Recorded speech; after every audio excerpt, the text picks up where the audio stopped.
I don't think I ever necessarily thought that it would be something I would sort of be allowed to do until I actually had enough experience to kind of say, hey, you know what, I want to step out and do this on my own and see what it's like. And the more I did it, the more I loved it. Did you ever have like experiences where you knew you could do a better job than the person who was actually doing it? Whoa, we're just going right in, aren't we? There were times when this actually came out of necessity. Like I was writing my videos for years, and I had a video that was a very specific concept I had written, which was that I wanted to be prosthetically turned into a man and live my life as a man. And I wanted a female director to direct it, and the few that I reached out to were fortunately booked. You know, we like it when women work. Yeah. But none of the female directors that I wanted to direct it could do it. So I was like, well, I could do it, maybe. And then when I did direct, I just thought this is actually more fulfilling than I ever could have imagined. Wow. So it was almost by accident that you... Yeah, it was like happenstance, and now I think I've directed about 10 music videos and now one short, so I'm just sort of inching my way along towards taking on more responsibility. Yeah. But with you and doing plays, was there ever a point where were you starting out directing plays thinking, I want to direct films? Weirdly, all of my plays, I never directed one of them. Oh, so you would just write them and you never directed the plays? I'd always be in the rehearsal room with the actors and working with the director, but because you've got so much control as the playwright in the room, that I never felt, the necessity to be in that much charge. And I worked with good directors who were not uncomfortable with me talking to the actors at any point and, you know, kind of giving them some direction anyway. In theatre, you pick the director, you know, and you cast the actors. And no one can cut a line that you don't want cut. So it's a very different process to being a writer on a movie. That's fantastic. So that's kind of why I knew I had to direct the movies, because the writer is the sort of lowest form of life on a movie. Yeah, in terms of creative control. Exactly. I kind of knew I had to jump in, and that's why I did the short first, to sort of just see if I could do it without being completely terrified. And I was completely terrified. I think that your short is sort of like a 26-minute full menu of the furthest reaches of your tastes as a director. It's like so undistilled. You're like, and then the cow explodes. And then the rabbit and the gun and the ambiguity to the ending and yeah. I guess like, so, yeah. So it's just like hit list of my I love that you went extreme first, because I think I did too with a short that I did where it's like, I'm just going to give you all my feelings of despair and heartbreak with my first short. In All Too Well. Yes. Yeah. So talk me through the process with that. Like, you wrote it knowing you were going to direct it? I wrote it knowing I wanted it to be a short. I wanted to treat it completely differently than I'd ever treated a music video. I wanted to use a new cinematographer DP that I'd never used before, Rena Yang. I wanted to shoot it on 35 millimeter. And I wrote it with Sadie Sink and Dylan O'Brien in mind, which I heard that you wrote Banshees with your full cast. Yeah. Pretty much cast. I wrote it for Colin Farrell and Brendan Gleeson and Barry Keoghan and Kerry Condon. Those are the four main players. Like that had to have been amazing to kind of know what colors you wanted to paint with. Yeah, you kind of, I guess, write to their strengths, but kind of give them a little leeway to bring some strange new things to it. I think it's a new Colin Farrell performance. I think it's quite lovely in it. Amazing. It's so incredible. So you loved Dylan and Sadie's work beforehand, or you knew them and knew their voices? How did that work? I'd never met either one of them, but I had seen their work and I kind of thought, you know how sometimes you see an actor and you see the work they've done, but you can kind of see how it could have gone further? Yeah. And you can kind of see flickers of how they could really be excellent in a part they hadn't been cast as. Yeah. I had seen Sadie in Stranger Things, and I thought she has such a presence. She has such an empathy to her. You can just see micro emotions flash across her face in a way that I just don't usually see in performances. It's rare. And I thought, she's never been a romantic lead.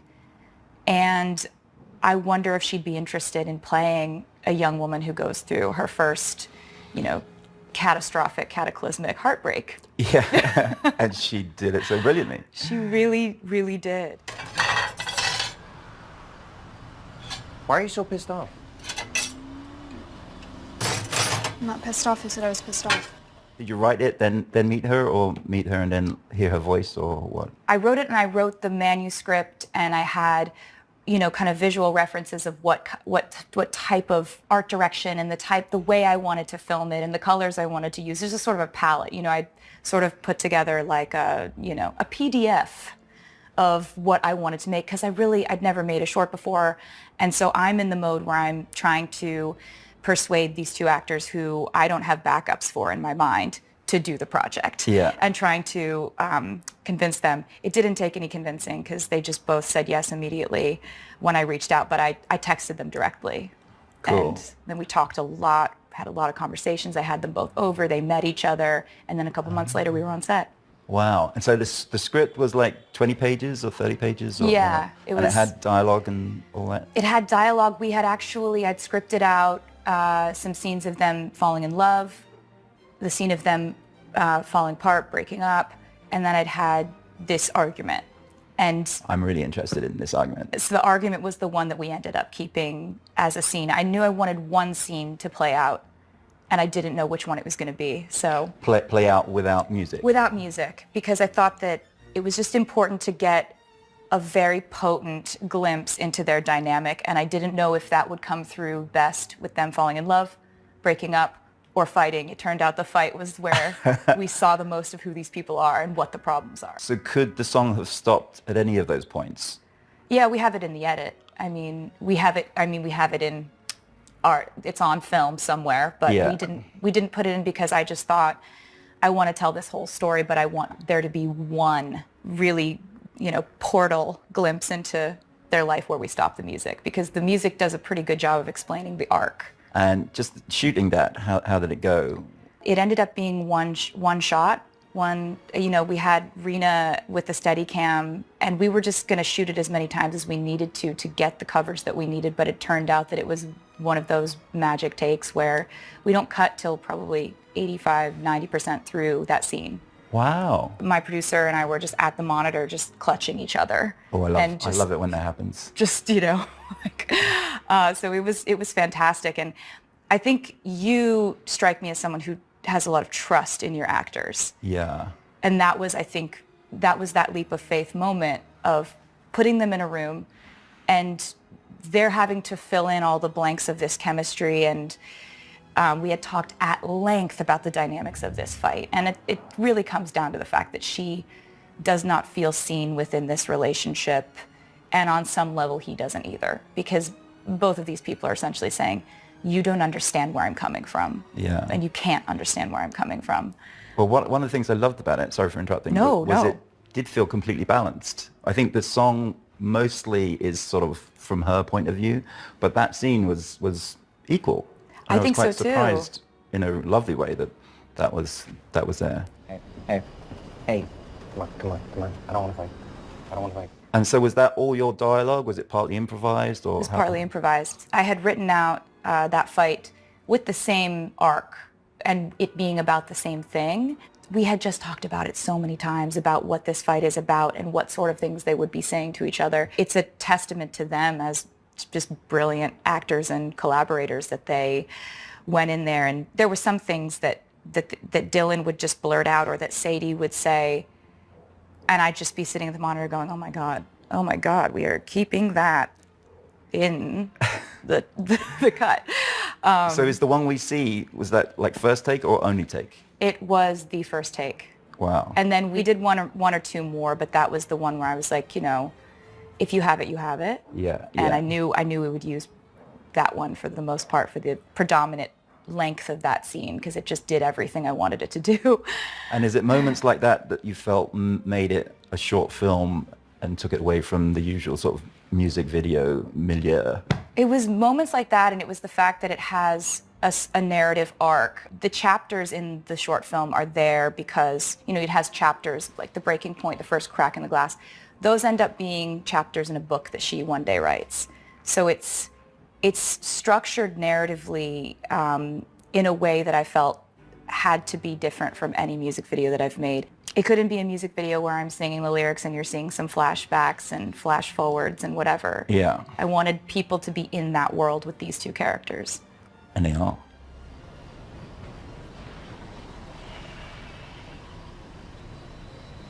I think in terms of breakups and people fracturing and people falling apart, watching Banshees, first of all, it's such a special film. Watching it with other people, I think it's one of those films that's going to hit home and make people think and make people talk about it afterward, because I've been talking about it ever since. What was With it about? analysts and other friends, So I hear? so I've been talking to it about my friends, and one thing I think is that everybody relates more to one of the main characters, whether you're going through like what Colm is going through, or Powerick, or Siobhan.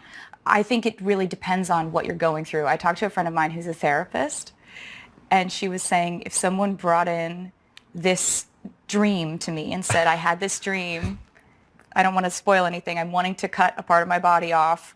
It's kind of in the trailer, so you're okay. So I'm wanting to cut my finger off, and it's all about, she would say it's because you feel like your aliveness is being cut off by a part of your life, and this art represents the fingers. What do you think the fingers is a symbolism for, is what I'm trying to say. I know, I just thought it was funny. Really? You just thought it was funny? And each time you bother me from this day on, I'll take those shears and I'll take one of my fingers off with them, and I'll give that finger to you until I have no fingers left. I knew it was dangerous, and I knew it couldn't be a threat towards the other person. And there seems something kind of, not artistic about it, but there's something in the self-destructive nature of Brendan Gleeson's character, the artist, that has that. I guess, I don't know if we all have that to a degree, that it's something we're sort of staving off, you know, however we do it to ourselves, if it's through drugs or self-harm or all those things. He had that in him, and he almost had that before the story starts.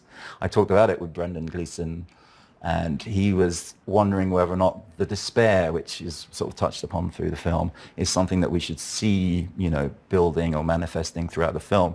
But we kind of came to the decision that he's already sort of been through that before the film starts. Yeah. And the whole reason why he has to be so harsh with Colin Farrell's character is that if he doesn't do that, he could die by his own hand anyway.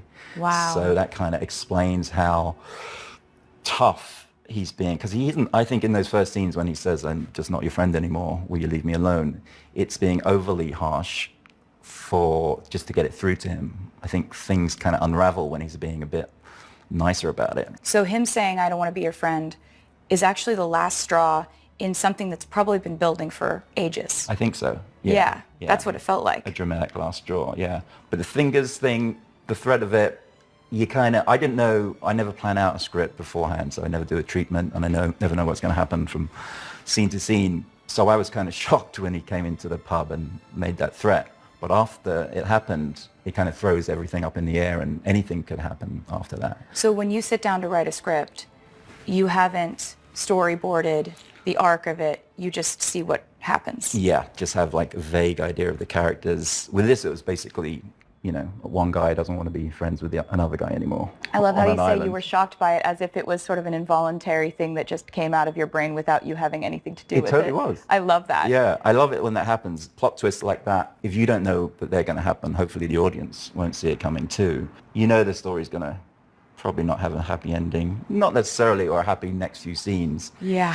When something weird like that happens. It's delightful to watch. It's so sprinkled with... And Seven Psychos too. He's a brilliant DP. I guess both of these things we're talking about are breakup movies. Yes. To a degree. Mm-hmm. I think you said at TIFF that you found it hard to even sing that song 10 years before. So I'm imagining you couldn't have directed it way back when. No way. No way. And you know, back then I was just starting the process of writing music videos and starting to, you know, kind of use songs as a prompt, as like a creative writing prompt, and then carry out the visual and make a video. But I was not in a place where I ever, first of all, emotionally, I was going through exactly what the short film depicts. And I think that time is such an incredible asset to us when we have these stories that are hard to tell in the moment, because it's good if a story is hard to tell. That means it's incredibly emotionally potent. Yeah. But it's impossible to tell it with perspective and truth if you're in it sometimes. Yeah, yeah. Sometimes that amount of intensity can be actually stifling. Yeah. And I think that having just the privilege of being able to tell this story the fact that it was something that the fans wanted. This song was very grassroots. It was never made into a single. It was always just a song on the album that I loved. And over the years, the fans made it very clear that it was their favorite song of any song I've ever done. That's so funny that you didn't feel that way, or it was kind of lingering in the back of your head that it was a brilliant song. I thought that it was. I loved it because I thought that it was like the most truthful account of heartbreak and loss and grief. In the moment, you know, I was on a record label that, you know, any record label would have told you back then, if it's a song that's over 3 minutes, then it's not going to work at radio, and you have these songs that are so much catchier or whatever it was. Things unraveled in such a great, weird way to make this song exist the way that it does now. And so I thought, it's been such a buildup. I really have to tell this story in a way that gets to the heart of it. And so it was so exciting to kind of go through it and to be able to be, you know, in my 30s looking back, because I think there's a moment when you're 19 or 20 where your heart is so susceptible to just getting broken, getting shattered, and your sense of self goes out the window so quickly, and it's such a formative age. Yeah. I wanted to tell that story too, about sort of girlhood calcifying into this bruised adulthood. Were you always going to play the grown-up writer at the end of the... Yeah, I think so. I think that was always my idea for it, because you know, enough time has gone by to where you can show someone in a different phase of their life and see how they've been positively and negatively affected by this event that you saw happen. I think you kind of grow with each feature, or you learn more with each feature, or you could just get less stressed or scared with each one. But I think this was the first one that I was kind of completely comfortable going into, partly because I knew or had worked with all of the actors before, pretty much all of the actors, and the team of like DP and production designer, first AD, which I never realized how important that job was before I started. It's like, it's co-pilot basically. Yeah, absolutely. Have you latched onto people who you'll definitely bring from job to job and to features in the future, which is my next question? Ooh. Yeah, I definitely have people I've worked with who I thought were sort of imperative and integral to the process of making what I made. And yeah, I would absolutely work with people again. I also want to branch out, and I'm such a fan of so many people who are out there being a part of crews on films that I love. So it's sort of half and half. There's a part of me that really it has so many people that are so talented that I want to work with, but I also have people sort of in my back pocket that I've thought, you know, working with them was a dream, and I wouldn't want to change that up at all. So would that be like a list of DPs or actors or... DPs, it'd be production designers, it'd be, you know, first ADs, it'd be camera operators, it's you know, costume design, wardrobe, hair, makeup. It's kind of, I've got a little list of people who, because I love film, I love watching movies, and I love when you see a film that takes you to a different world. I now ask myself, okay, who was in charge of that part? Who was in charge of that part? Who made me feel this way? Yeah. So which films in your youth or 20s were those that you kind of made you want to be a director?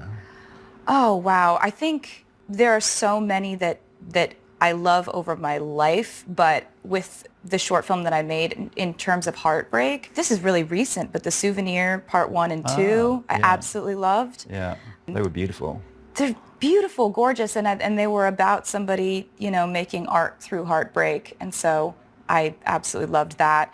I loved Marriage Story, and I love a lot of films in the 70s that really, like, I don't know, Kramer versus Kramer, for example, like just kind of the dissolution of the belief system that is a relationship is very fascinating to me.